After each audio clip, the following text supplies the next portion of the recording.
3 things that are going to make you better at sourcing inventory for your online arbitrage business. And let's start straight away. No intro today.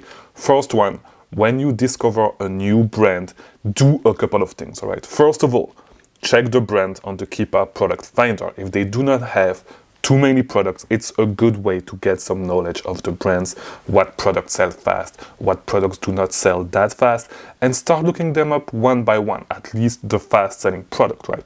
Another thing that you can do is actually start looking at it. Let's say you find some brand, some product on, let's say on Walgreens.com. From Walgreens.com, go to the brand's website and start looking at the brand's website. If you can get the same product profitably that you just found or other products from the brand profitably. Same thing. Start reverse sourcing the people that are selling on the ASIN from the new brand that you found and look at other products from the same brand, all right?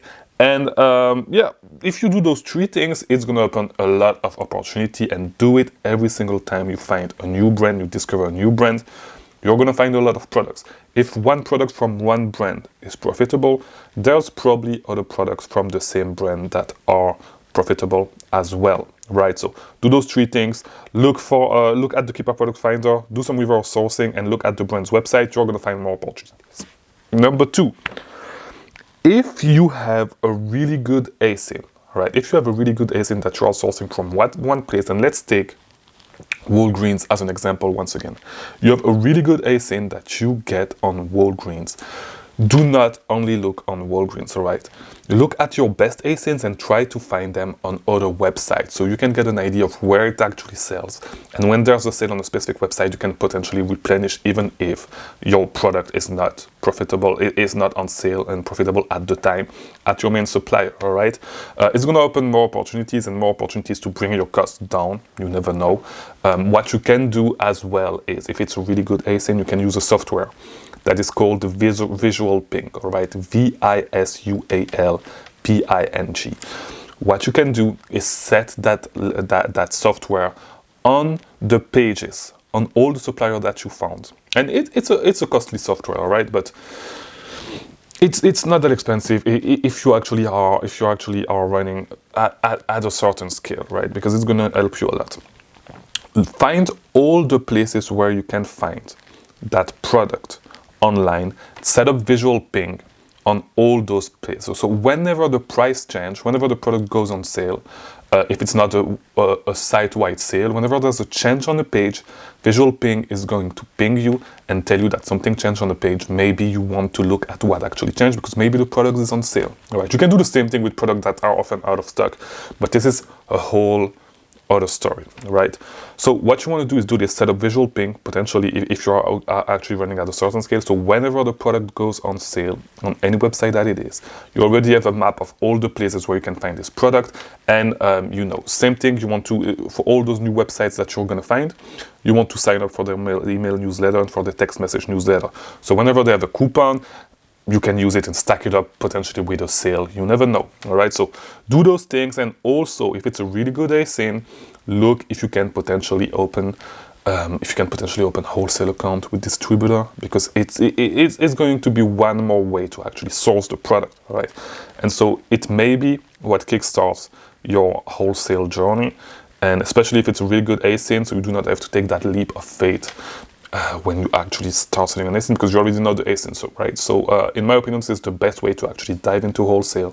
This is the way that I started doing it, and I stopped doing wholesale because I'm focusing especially on one specific category of product with online arbitrage, and I do not even have enough money to go as deep as I wanted to with that category. So whenever I max out this category, that specific product, I will go look at other things, and I may start doing wholesale this way again. All right. So yeah. Look at wholesale suppliers. It's a great way to actually make it way easier to source those products and, you know, get your pricing even cheaper.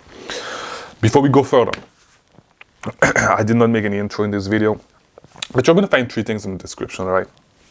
If it's the first time you see me, my name is Mangunza. I release a new video every single day on selling on Amazon, and I'm offering one-on-one mentorship, group mentorship, and we have a Discord server if you want to network, because this is one of the things that is super important. All right, so if you need one-on-one coaching, link in the description. You can book a call with me as soon as, not tomorrow if you're watching the video on the date release, because tomorrow is the weekend and I do not do coaching on certain days of the weekend. Depends on my schedule. I need to look at my schedule. You're going to find a wait list for group mentorship. Join it, all right, because you're going to get more info on that, and this is going to be one of the fastest way to grow. I'm going to take some beginners from $0 to $10,000 a month. Third thing you're going to find is the Discord server, as I said, all right? And let's just move to the third step. The third thing, the third tips I'm going to give you today to become better at sourcing for online arbitrage. And it's whenever you discover a new website, a new supplier, subscribe to their newsletter, right? Because I know a lot of you guys are not doing this enough. Always subscribe to newsletter, always subscribe to text message newsletter to get an idea of every sale that they're gonna have on their website, all right? And so what you want to do with those sales is whenever you have those sales, you take notes of them, and so you try to map all the sales that they are having. How often do they run them, and what kind of products you need to look for those specific sales. For example, there's a website that I used to source at a lot. I'm not going to tell you which one, and if you've been sourcing it, you pretty much know it as well. They have two types of sales. They have the BOGO sales, the buy one get one free, and they have the 25% off sales. Those two sales are the two only sales that they run on their website, right? And so the type of product that you're going to find in those two sales are going to be different, right? There's a certain kind of product that I go with, and they do not have a ton of products. They have some, they have a few hundred, but it's not like a Nike brand, it's a cosmetic brand. And so the type of product you go for when they have the 25% sale, 25% of coupon, is not the same type of product that you go for the buy one get one free sale, right? And those two sales alternate, and they come every like 4 to 6 weeks. You want to know that stuff for the suppliers that you really like to source and for the suppliers that you source often.